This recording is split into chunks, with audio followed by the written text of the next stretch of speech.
Greetings, Kindred. I am Voivode Maquette, and welcome back to our world of darkness. And finally, the playlist, the level-by-level playlist of Blood Sorcery. I have been meaning to get around to this for quite some time, and I'm so happy to be able to finally be doing it.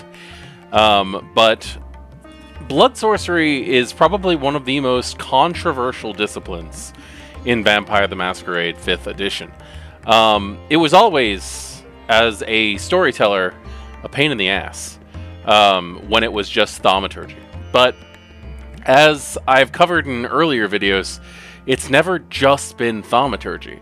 It's always hopped around to so many different styles and methods and cultures, but they've finally broken it down so that only two clans truly practice this power.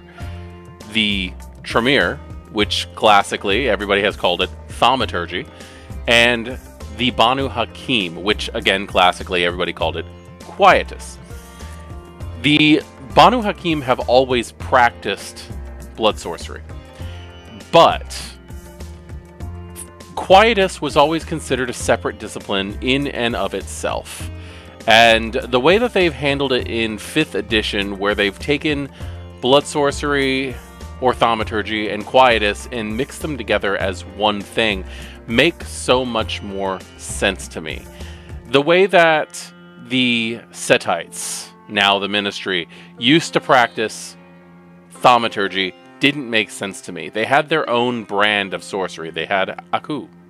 And the path, because Blood Sorcery used to be separated into various paths of practice, the Path of Corruption was the go-between between Aku and standard Thaumaturgy.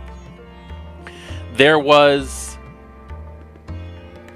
demonic Thaumaturgy, or dark Thaumaturgy as it was called, which was any kind of magic that was learned through deals with demonic entities, pit lords, imps, whatever. But that really could be anything. If you stop and think about it, any kind of power that you learn from any kind of demonic entity would be considered dark Thaumaturgy. And there were always negative side effects for learning things from demons. The idea of learning celerity from a demon, that would be considered dark Thaumaturgy. You're learning dark magic, and the side effect would typically be you left burning footprints whenever you used it, or you grew goat legs or something like that. Then there's the Khaldoons, not the true Khaldoons of Old Clan Tzimisce, but the Tzimisce who practiced Thaumaturgy within the Sabbat, who called themselves Khaldoons in honor of their ancestors. They were not true Khaldoons. They were Thaumaturge. Those were Tzimisce who were practicing the hermetic arts of Thaumaturgy instead of Khaldoonism, as they should have been practicing.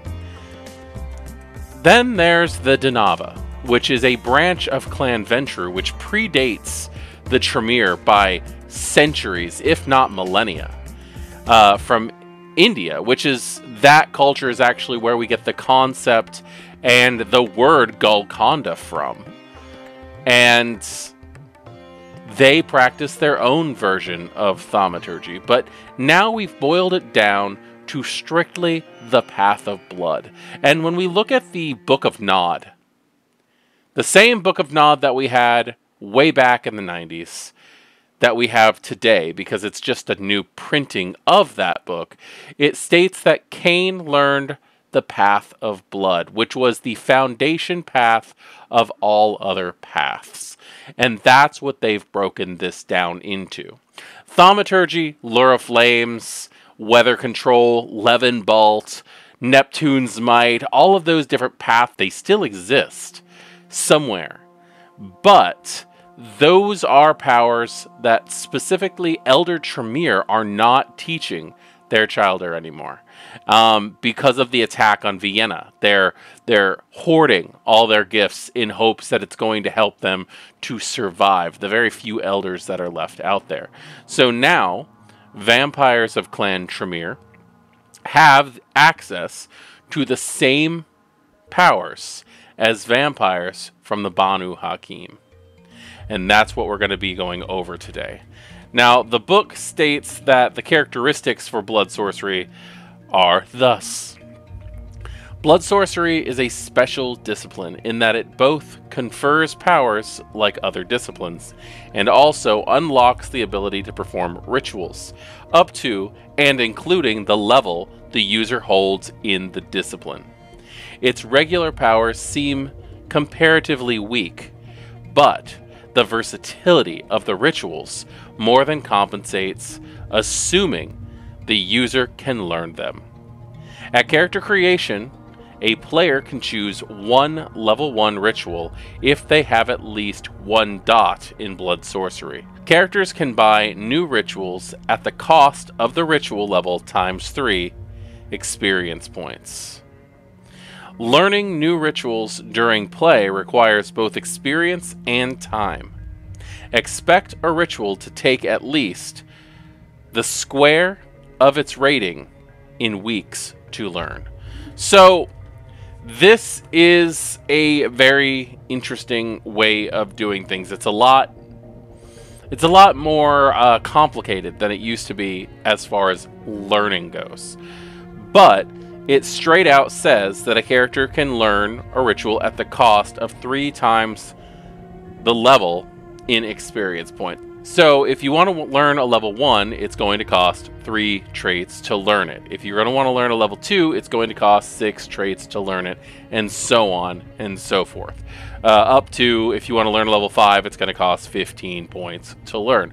So learning these disciplines actually isn't that hard in comparison to a lot of the powers that you're looking at. The rituals are vast and many, and they don't really cost that much. I understand that 15 points can be a lot, but it's not that bad. Now, as far as length of time it takes to learn these things, figuring out the square of a number is very easy. The square root of a number is literally that number times itself. That's not hard. So if you want to learn a level 1, it's going to take 1 week. 1 times 1 equals 1. If you want to learn a level 2, 2 times 2 equals 4. So it's really not hard. If you want to go all the way up, a 5 times 5 is 25. It takes 25 weeks to learn a level 5 ritual. And I will have a full-on chart, bing, right here so that you guys can see exactly how it works as a V5 study guide. So learning these things is not going to be too hard. I want to go through all of these due to the fact that as I am going through this so far, I have not seen anything that talks about how many rituals an individual can actually learn. And I know that there's incomplete information in my book in a lot of cases. So if any of you know of any hard, fast book rules, not house rules, book rules, that state how many rituals you can actually learn, if a vampire is forced to only have the amount of rituals as per the number of blood sorcery they actually have, or if it's just you can learn as many rituals as you want, I'm very interested in that, because there's a huge difference between rituals in blood sorcery and ceremonies in Oblivion, which we will be getting to in another playlist, where Oblivion you can only learn the amount of ceremonies as you have Oblivion, Necromancy, Oblivion, that is. Now, what type of discipline is blood sorcery? It's sorcery. That's the type. I would say that would fall under a mental discipline, but it is marked as its own type here in the book. The Masquerade Threat for using any blood sorcery is low to high. The individual appearance of the powers and rituals in Blood Sorcery varies as wildly as their effect. So that makes a lot of sense. Some of these are incredibly low-key, and some of them are going to be more in-depth. Blood Resonance is Sanguine. It says, although not adherent in blood itself, Blood Sorcery responds eagerly to blood from human occultists, sorcerers, and cult leaders, as well as hemophiles and bibliophiles. So anyone who is obsessed with blood or is obsessed with learning in general. I think that's very interesting that that's Sanguine, because I have always associated Sanguine with sexual energy. When we look at this resonance, the Sanguine humor, it comes up as relating to the element of air. It also comes up with the Jungian function of sensation, so feeling, anticipation, things like that. The hormone is going to be testosterone and estrogen, so the sex hormones. And then the emotions and conditions are going to be happy, horny, addicted, active, flighty, and enthusiastic. So it's people who are experiencing a rush. And then also, if you are looking at Sanguine, not only is it Blood Sorcery that's active and available, but also the discipline of presence itself, because that can affect the emotions of its targets. So that right there is our overview of what we are looking at when it comes to Blood Sorcery. This is a very long overdue playlist, and I'm sorry that it's taken so long, but I've gotten very distracted. There is so many interesting things we get to look at when it comes to this. The nicknames for this is a kind of magic, Thaumaturgy, and Quietus.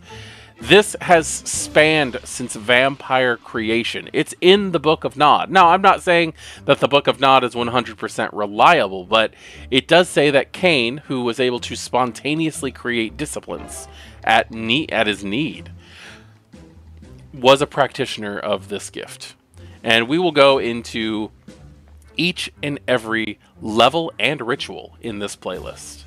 I am Voivode Maquette, and thank you very much for joining me on this playlist on Blood Sorcery. And I will see you in the next one.